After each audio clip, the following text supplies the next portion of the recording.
नमस्कार, खास खबर देख रहे हैं आप। मैं हूं आपके साथ रेनू मौर्य। बुलेटिन की शुरुआत करते हैं। छत्तीसगढ़ में कोरोना का कहर लगातार जारी है। रायपुर में बुधवार को कोरोना के 88 समेत प्रदेश में 261 नए मरीज मिले हैं और इनमें रायपुर के भाटा गांव मोहल्ले में 24 संक्रमितों की पहचान की गई है और ये सभी कोरोना पॉजिटिव मरीज कोरोना से संक्रमित महिला के संपर्क में आए थे। वहीं कुकुरबेड़ा में 6, आरंग थाने में 5, आईटीबीपी कैंप खरोरा में 4 जवानों की रिपोर्ट पॉजिटिव आई है, जिसके बाद यहां पे आरंग थाने को पूरी तरीके से सील कर दिया गया है।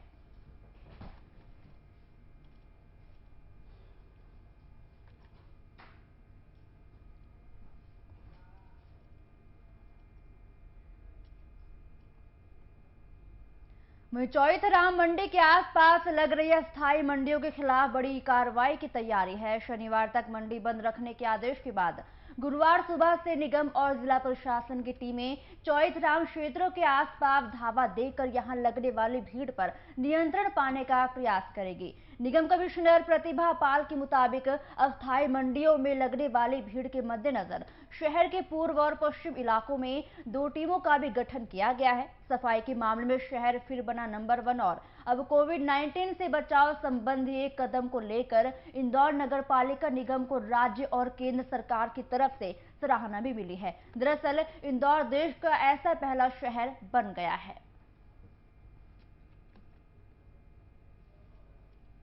रिदम गार्डन से और चौइथराम मंडी के सामने से इन 2 जगह से ये शिकायत लगातार आ रही है कि वहाँ पर लगातार अवैध रूप से ठेले वाले लोग, कुछ पथकर विक्रेता लगातार भीड़ बढ़ा रहे हैं और उनकी वजह से जैसा कि ये निर्णय हुआ है क्राइसिस मैनेजमेंट ग्रुप और जिला प्रशासन का कि हम लोगों ने एक पर्याप्त समय दिया था सभी लोगों को कि सभी लोग अपना काम करें, काम सभी का चले, लेकिन उनकी वजह से किसी भी व्यक्ति को और शहर के किसी भी लोग को संक्रमण का खतरा ना रहे। तो इसके लिए जब्ती की कार्रवाइयाँ आज से शुरू करी हैं। ये इसी का पार्ट रहेगा कि रिदम के सामने जो आज की भीड़ है और इसके अलावा चौइथराम में कल एक कार्रवाई हम लोगों ने प्लान की हुई है जिसमें पुलिस प्रशासन और निगम प्रशासन तीनों की एक संयुक्त कार्रवाई होगी।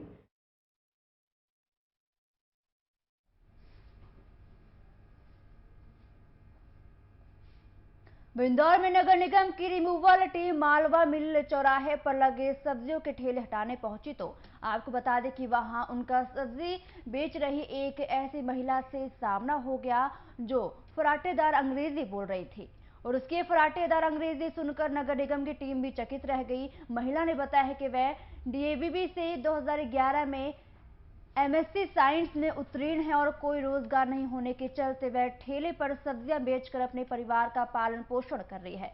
बता दें कि महिला का नाम रेसा अंसारी है। रेसा अंसारी भौतिक विज्ञान में पीएचडी स्कॉलर है और रेसा अंसारी का कहना है कि उसे किसी भी संस्थान में नौकरी नहीं मिली क्योंकि वह मुस्लिम समुदाय से है और इसलिए मजबूर होकर सब्जी का ठेला लगाती है।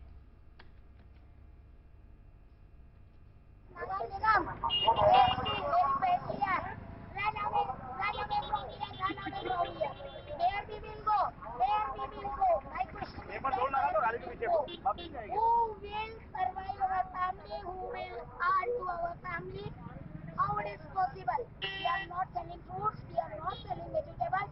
Then how we will survive our families? How we will give our children? What?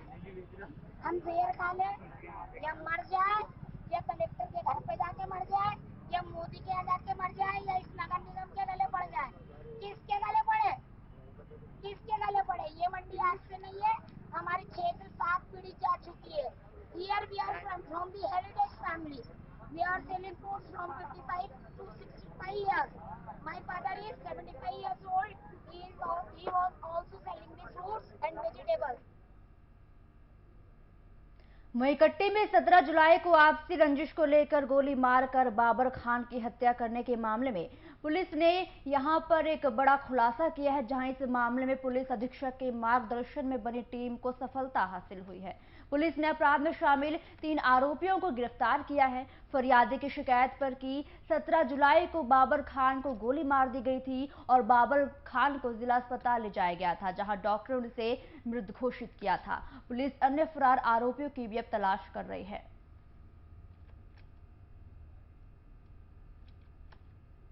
उदित सोनी एवं उसके अन्य साथी जो योजनाकार थे उन्हें अभी नहीं गिरफ्तार किया जा सका है। हत्या में जो हथियार उपयोग किया गया है 6 राउंड रिवॉल्वर, जिस वाहन से इन्होंने अपराध घटित किया वो वाहन ये जब्त कर लिया गया है और इनसे सघन पूछताछ की जा रही है। हत्या का कारण क्या था? ये छोटा बाबर और बड़ा बाबर इन दोनों का 5-6 साल से आपस में रंजिश थी, मारपीट हुई थी, विवाद था। उसके बाद भी अभी कुछ दिन पहले ही और धमकाया था बड़े बाबर ने छोटे बाबर को। इस कारण से इन लोगों ने प्लानिंग करके हत्या की। वहीं सरगुजा पुलिस को ठगी के एक आरोपी को गिरफ्तार करने में बड़ी कामयाबी हासिल हुई है। बता दें कि आरोपी में पैसा डबल करने के नाम पर सरगुजा के कई लोगों से करोड़ों रुपए ठगी कर फरार हो गया था। वहीं अभय नारायण पांडे नाम के एक व्यक्ति ने कोतवाली थाने में शिकायत दर्ज कराई थी कि कुछ महीने पूर्व ही अशोक आचार्य नाम के व्यक्ति ने पैसा 4 गुना करने के नाम पर पीड़ित से ठगी की थी। पुलिस ने जब इस मामले में छानबीन की तो पता चला है कि आरोपी ने सरगुजा क्षेत्र के लगभग 12,000 लोगों से 4 पैसा गुना करने के नाम पर 1 करोड़ रुपए से अधिक की ठगी कर फरार हो गया। वहीं पुलिस को पता चला है कि आरोपी बिहार का रहने वाला है और आरोपी कुछ महीने पूर्व ही अंबिकापुर आया था और शहर के एक निजी होटल में रुका था, जहां कम समय में पैसा कमाने के लिए आरोपी ने विसवैलेट नाम का वेबसाइट बनाकर लोगों से पैसा जमा करवाता था। ये अशोक आचार्य सर जो है वो लिंक भेजे थे विसवैलेट का और उसका प्लान है ना जो ऑनलाइन है, तो यहाँ पे मैं भी अपनी बेटी के नाम से आईडी लगाई थी। तो उसमें क्या करना होता था? इसमें लोगों को रेफर करना था। हाँ, फिर क्या होता था? कम से कम यहाँ पे 5 लोगों को रेफर करना था। हाँ। तो इसमें पैसा आता था 1 का 4। अच्छा, तो इस ऑनलाइन में कितना पैसा जमा करना पड़ता था लोगों को? कम से कम 1,000 से स्टार्टिंग था। तो अभी क्या किस तरह धोखाधड़ी हुई है? अभी साइट वगैरह चल रहा है, आज का डेट था विड्रॉल का, है ना, और साइट खुल रही है जो अपना गूगल में साइट है विसवैलेट का, वो अभी भी खुल रही है, लेकिन आज का डेट था विड्रॉल का, लेकिन अभी विड्रॉल नहीं हुआ है। विसवैलेट के नाम से साइट चलाते थे, जिसे नेट बैंकिंग टोटल मोबाइल के थ्रू और एटीएम के थ्रू पैसा जमा होता था 1,000, 5,000, 20,000, 10,000। तो 1,000 अगर आप टोकन लेंगे तो उसको हर हफ्ता 250, 300, तो 4 हफ्ते का 1,000 प्लस 1,000 2,000 देते थे। पैकेज ले रहे हैं तो 5,000 का 20,000, हर हफ्ता 5,000 और टोकन मतलब 20,000 में वही था 80,000 तो जमा करते थे। बाकी आज विड्रॉल का टाइम दिए थे, आज विड्रॉल हुआ नहीं तो पता चला कि उनको अरेस्ट करके ले आए हैं भाई गुजरात से। तो अशोक आचार्य कितना का धोखाधड़ी हुआ है? वही करीब 70-80 हज़ार रुपये का, 90,000 लगभग। ऐसे कितने लोग हैं आपके साथ? मैं तो जोड़ा हूँ करीब 80-90 आदमी को। जो अभय नारायण पांडे जी हैं वो खुद निवेशक रहे हैं, उनके भी पैसे जो जुलाई में मिलने चाहिए थे वो नहीं मिले हैं, उनकी शिकायत सही पाई गई है और इस शहर के काफ़ी लोग हैं जो अभी सामने आते जा रहे हैं, इसमें अपने बयान दर्ज कराएंगे। न्यायधानी बिलासपुर में कोरोना वायरस के बढ़ते संक्रमण की चेन तोड़ने के लिए गुरुवार से 1 हफ्ते के लिए लॉकडाउन लगाया गया है। वहीं क्षेत्र में लॉकडाउन के पहले दिन सड़क पर सन्नाटा पसरा रहा और इक्के दुक्के 2 पहिया और 4 पहिया वाहन ही सड़क पर दिखे हैं। आने जाने वाले लोगों को चौक चौराहों पर तैनात पुलिस बल रोककर बाहर निकलने का कारण पूछती रही है और इस दौरान पुलिस ने कई लोगों पर चलानी कार्रवाई भी की। पूर्ण लॉकडाउन की सख्ती से पालन कराने के लिए एडिशनल एसपी दल बल के साथ शहर भर में फ्लैग मार्च भी निकाल रहे हैं और इसके अलावा आउटर इलाके में भी पुलिस थानों की पेट्रोलिंग टीम घूम घूम कर लोगों को घरों से बाहर न निकलने की समझाइश दे रही है और इसके अलावा लॉकडाउन को सफल बनाने के लिए शहर भर में 600 जवानों को भी तैनात किया गया है। बेवजह सड़क पर घूमने वालों की क्लास लगाकर पुलिस ने उठक बैठक कराकर भी चेतावनी देकर उन्हें छोड़ दिया है।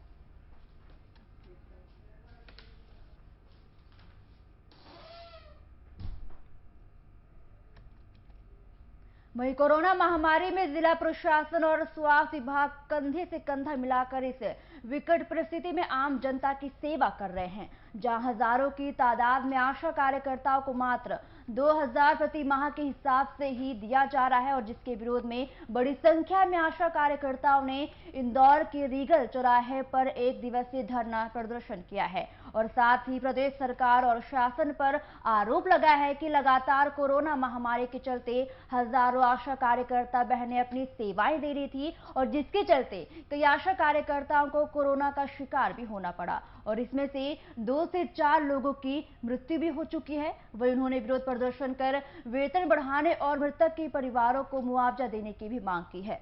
वहीं जल्द ही मांगे पूरी नहीं होने पर 5 दिवसीय काम बंद करके हड़ताल की चेतावनी दी गई है।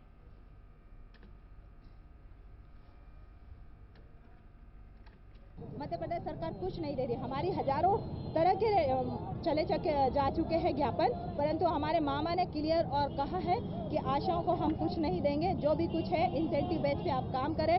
तो क्या इस कोरोना काल में भी आशाओं ने अग्रणी होकर कार्य करा? कहने को हम लोग स्वास्थ्य की रीढ़ की हड्डी है, परंतु हम लोगों को काफी परेशान किया जा रहा है, हम लोगों का शोषण किया जा रहा है। मात्र 2000 रुपए जो मंथली दिया जा रहा है उसी में हम लोग अपना परिवार चला रहे हैं। अगर हमारी मांगे नहीं मानी जाएगी तो अभी तो हम एक दिवस करें। मैं कविता सोलंकी, जिला अध्यक्ष C2 यूनियन से कविता सोलंकी।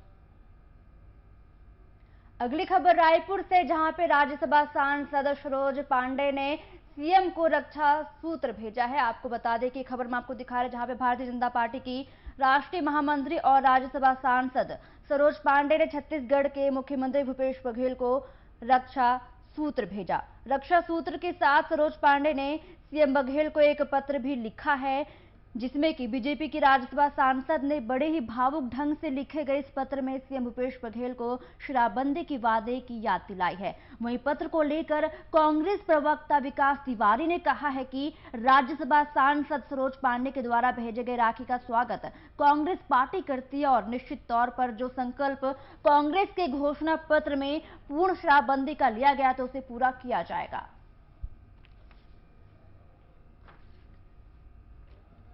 भारतीय जनता पार्टी की राज्यसभा सांसद सुश्री सरोज पांडे जी ने मुख्यमंत्री भूपेश बघेल को राखी और एक पत्र भेजा और उन्होंने शराबबंदी की मांग की है। हम उनके इस पत्र का और राखी का स्वागत करते हैं।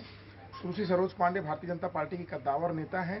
कांग्रेस पार्टी सुश्री सरोज पांडे जी से जानना चाहती जिस शराबबंदी की वो मांग कर रही है वह उनके बड़े भाई डॉक्टर रमन सिंह के 15 साल के कार्यकाल में 300 करोड़ से बढ़कर 5000 करोड़ तक का पहुंच गए और प्रदेश में जो इक्का दुक्का शराबखोरी करते थे, जो शराबी थे, वो आज लाखों की तादाद में हो गए। तो राजधानी भोपाल में बढ़ते कोरोना संकट को लेकर भोपाल में लॉकडाउन लगाया गया है और इसको लेकर लगातार अब कांग्रेस बीजेपी पर निशाना साध रही है।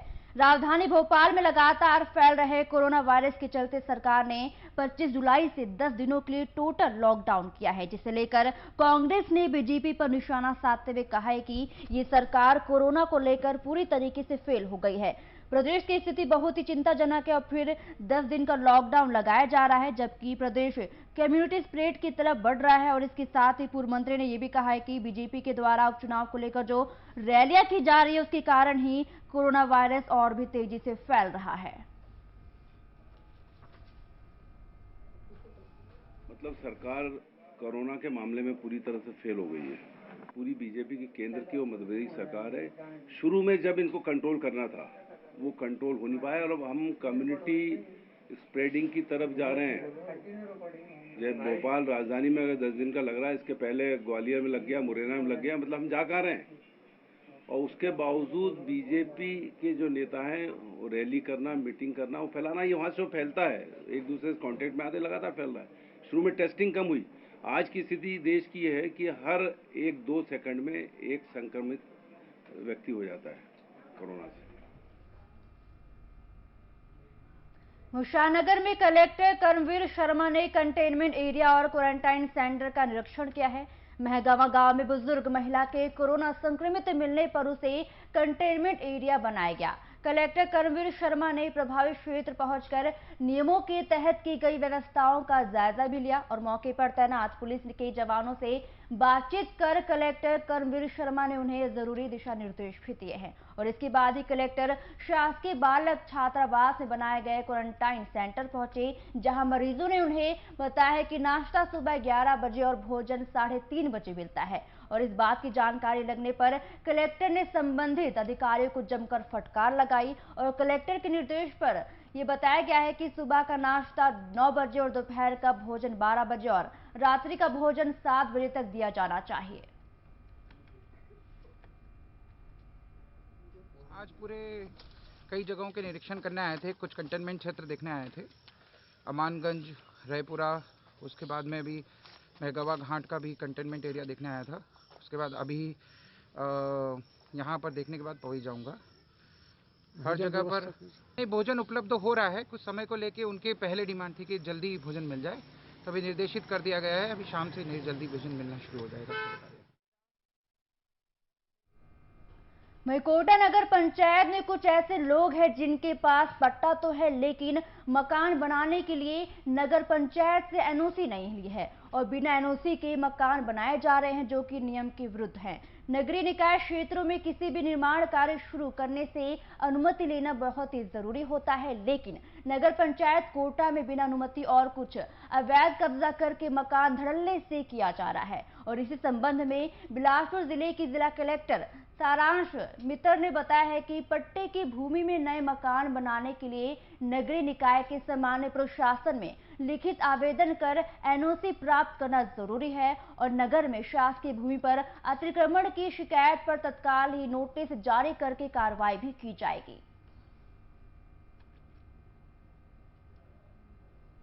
हादसा होगी भी तो उसके लिए हम लोग तो कार्यवाही कर रहे हैं लगातार। 3 मंजिला भवन निर्माण किया जा रहा बिना एनओसी के। आपको मेरे द्वारा आपको पहले भी बताया जा चुका है कि हम लोग उसको कंटिन्यू कार्यवाही कर रहे हैं। कोई अधिकारी अभी तक उस कार्य क्षेत्र में नहीं, यानी देख रेख नहीं की है, इसको हम क्या कहें? मैं आपको पहले भी बता चुकी कि हम लोग उसके कार्यवाही को निरंतर वो में कर रहे हैं।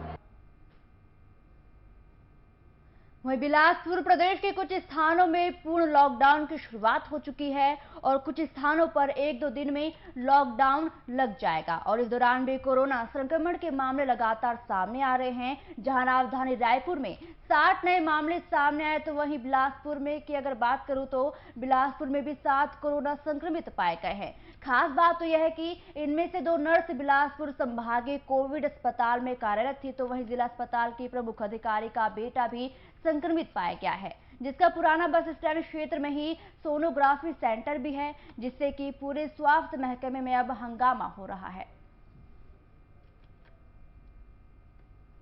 अंबिकापुर में बढ़ते कोरोना संक्रमण के रोकथाम के लिए कल से एक लॉकडाउन का किया गया है। उसके संबंध में हमारे साथ हैं नगर निगम का आयुक्त श्री मंडावी साहब। इनसे हम बात करते हैं किस टाइप से सुविधा निगम के द्वारा दी जाएगी और क्या क्या सतर्क रहना है दुकानों के समय और उनके विशेषताओं के बारे में बात करेंगे।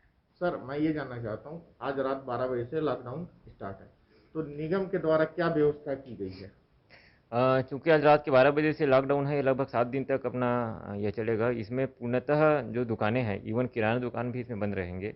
जो 6 से 10 बजे तक का जो टाइम छूट के दिया गया है माननीय कलेक्टर महोदय के द्वारा, जो निर्देश प्राप्त हुआ है, जिसके तहत 6 से 10 के बीच में सब्जी मार्केट मूलतः खुले रहेंगे। इसके लिए हम विशेष व्यवस्था हम करके रख रहे हैं। इन सब्जी मार्केट में हम अपनी एक अलग अलग टीम रहेगी जो सोशल डिस्टेंस का पालन करवाएगी और मास्क पर जो मास्क नहीं पहने उन पर कार्रवाई भी करेगी। उसके अलावा 10 बजे के बाद स्ट्रिक्टली रूप से बंद कराने के लिए टोटल प्रशासन की ओर से 10 टीम और पुलिस की ओर से 5 टीम अलग से लगी हुई है। उसके अलावा चौक चौराहा पर भी अलग अलग टीम है। सभी जो बॉर्डर है नगर निगम के एरिया के, उन बॉर्डर पे भी अलग अलग टीम बैठी हुई है ताकि बाहर से जो लोग आ रहे हैं उनका प्रॉपर रूप से पूछताछ भी हो सके। जो जरूरी जो लोग हैं वही लोग बस अंदर आ सकें। और इसके अलावा 3 जो है, 2 प्रशासन की ओर से, 1 नगर निगम की ओर से कंट्रोल रूम नंबर भी जारी किया गया है, जिसमें यदि किसी को कोई दिक्कत होती है इस लॉकडाउन में या फिर कोई समस्या है, कोई कुछ पूछताछ करना है, तो उसके लिए एक कंट्रोल रूम जारी किया गया है, जिसमें त्वरित कार्रवाई करने के लिए अलग अलग टीम बनाया गया है। बहुत बहुत धन्यवाद सर। अंबिकापुर से साधना न्यूज के लिए चंद्रशेखर गुप्ता की रिपोर्ट।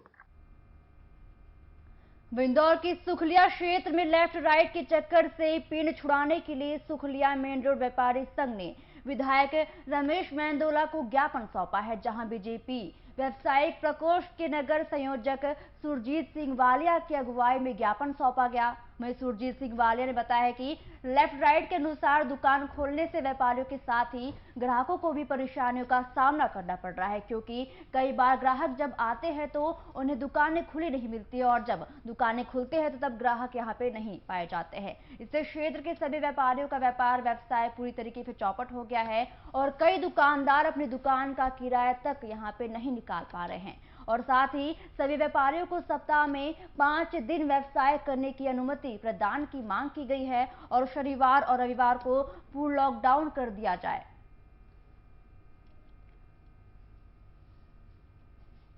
दिया है जो व्यापारी संघ है वहाँ के व्यापारियों ने एक ज्ञापन दिया। अभी ज्ञापन पर जो इन्होंने मांग रखी राइट लेफ्ट वाली जो मांग है, तब जो कमेटी है कमेटी में अभी इस पर हम चर्चा करेंगे और जो भी उचित होगा अच्छा होगा और इनको भी सभी व्यापारियों को बुला के इनसे भी चर्चा करेंगे। वहाँ के जो कमेटी के सदस्य हैं सभी के साथ बैठ के चर्चा करेंगे और अच्छे से अच्छा जो भी निर्णय होगा वो करेंगे। दादा कल गौर सिंह शेखावत जी ने भी हम तो ये उम्मीद जगाई जा रही है कि व्यापारियों ने जो ज्ञापन दिया है, दादा हमारी जो मांगे हैं ज्ञापन जो हमने सौंपा है जिलाधीश को देंगे और हमारी मुख्य मांग ये है कि सप्ताह में 5 दिन खोले, ऑड इवन कैंसिल किया जाए और 2 दिन टोटल लॉकडाउन किया जाए। इसी केस में ज्ञापन दिया है महोदय मेंदोला जी को। वहीं बिलासपुर में व्हाट्सएप के माध्यम से युवती को अश्लील मैसेज भेजकर प्रताड़ित करने वाले बदमाश को पुलिस ने फिलहाल गिरफ्तार कर लिया है। दरअसल युवती को परेशान करने के लिए लगातार नंबर बदल कर उसे मैसेज किया करता था। पुलिस ने उसके पास से 3 मोबाइल भी जब्त किए हैं और पिछले साल 31 दिसंबर से कोई लगातार एक युवती के मोबाइल नंबर पर अलग अलग नंबर के व्हाट्सएप से मैसेज कर रहा था, जिसमें कि वह कभी अश्लील शब्दों का प्रयोग करता था तो कभी गाली गलौज तो कभी उसे अपहरण करने की धमकी भी देता था। वहीं 16 जुलाई को एक बार फिर से उसके व्हाट्सएप पर उसी नंबर से एक मैसेज आया जिसमें कि फिर से अश्लील शब्दों का प्रयोग किया गया है।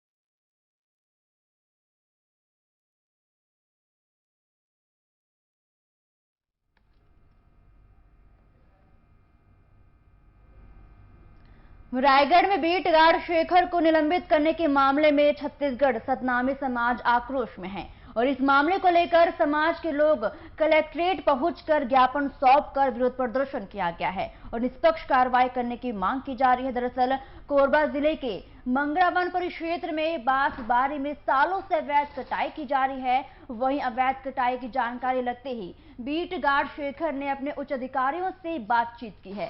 तभी बड़े अधिकारियों ने उनके साथ दुर्व्यवहार किया और साथ ही उसे दंडात्मक कार्रवाई स्वरूप निलंबित करने के लिए भी कहा गया है, जिसके कारण छत्तीसगढ़ सतनामी समाज बेहद आहत हो गया है।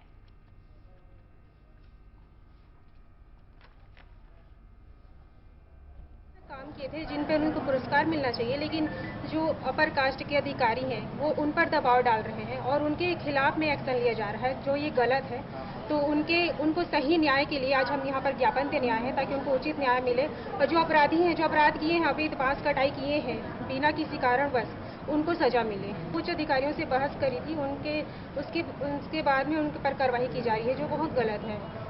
उन्होंने सम्मान के लिए काम किया था, उनका मतलब कि प्रशंसा के पात्र हैं जिस प्रकार से वो काम किए हैं। बेबाक होकर के अपनी बात को रखें, अपने अधिकारियों के पास में रखें, लेकिन फिर वह उन पर कार्रवाई की जा रही है जो अच्छा नहीं है। अगली खबर बुरहानपुर से, जहां पर उपचुनाव को लेकर लगातार कांग्रेस अब तैयारियां कर रही है। बता दें कि इस सीट से विधायक सुमित्रा देवी की विधायकी से इस्तीफा देने पर विधानसभा सीट पर उपचुनाव होने हैं और कांग्रेस इस विधानसभा सीट पर जीत हासिल करने के लिए एड़ी चोटी का जोर लगा रही है। पूर्व विधानसभा उपाध्यक्ष राजेंद्र सिंह ने कार्यकर्ताओं से बातचीत कर प्रत्याशी के चयन को लेकर रायशुमारी की और कांग्रेस की इस बैठक में प्रशासन के नियमों की जमकर धज्जियां भी उड़ाई गई हैं। कोरोना की रोकथाम के लिए शहर में धारा 144 लागू है, लेकिन बैठक में 100 से ज्यादा कार्यकर्ताओं के मौजूद रहने पर कोरोना संक्रमण फैलने का खतरा और भी बढ़ गया है। पर्यवेक्षक राजेंद्र सिंह के मुताबिक चुनाव आयोग सितंबर में चुनाव की घोषणा कर सकता है। वहीं सुमित्रा देवी के इस्तीफे देने पर उन्होंने कहा है कि बड़े दुर्भाग्य की बात है और लोकतंत्र का अपहरण हुआ है।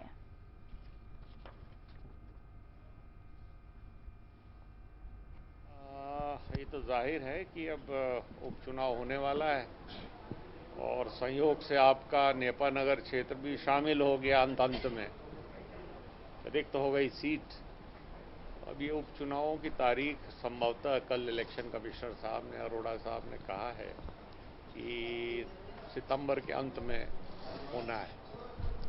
तो वही उपचुनाव की जो तैयारी प्रारंभिक होनी चाहिए, जो हम लोग किया करते हैं, पार्टी के लोग, कार्यकर्ता, नेता, सब लोग मिलकर, तो उसी की प्रक्रिया की शुरुआत करने के लिए मैं आज आया।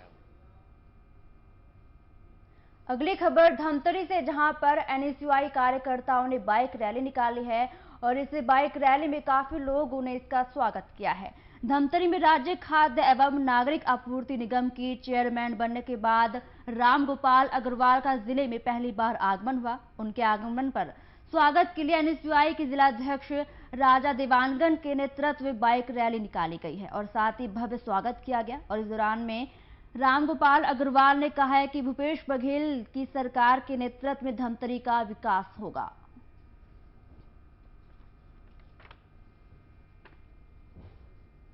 छत्तीसगढ़ मुख्यमंत्री भूपेश बघेल जी ने हमारे प्रदेश के नेता और हमारे धमतरी के नेता, कांग्रेस के वरिष्ठ नेता, प्रदेश कांग्रेस कमेटी के कोषाध्यक्ष माननीय रामगोपाल अग्रवाल जी को नगर आपूर्ति निगम का अध्यक्ष का पद दिया, जिसके लिए उनका आज प्रथम नगर आगमन है। उस उपलक्ष्य में आज एनएसयूआई धमतरी के द्वारा भव्य विशाल बाइक रैली का आयोजन किया गया है उनके स्वागत के लिए। जाको राके साइया मार सके न कोई, ये कहावत आपने कई बार तो सुनी होगी। ऐसा ही एक मामला हादसा हुआ है जिसमें कि किसी को कोई भी चोट नहीं आई और वो सभी बाल बाल बच गए हैं। दरअसल गंगापुर सिटी में उप जिलाधिकारी कार्यालय परिसर में लगा हुआ विशाल अरुणों का पेड़ गिर गया है, जिससे कि एफडीएम कोर्ट परिसर की दीवार टूट गई और जिसके बाद पेड़ वहां पे जा गिरा है। वहीं हादसे में किसी को भी किसी भी तरह की चोट नहीं लगी है।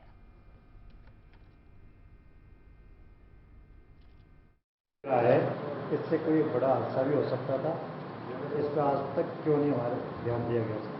ऐसा है, पेड़ वैसे ऐसा लग रहा नहीं था कि गिरने की स्थिति में है, लेकिन कल इस तरह का पता चला तो हमने पीडब्ल्यूडी को लिख दिया था और आज गिर गया। गनीमत रही कि किसी प्रकार का कोई हादसा नहीं हुआ और अब फिर इसके पास में एक पेड़ और था, उसको दोनों पेड़ों को वहाँ से हटा दिया गया।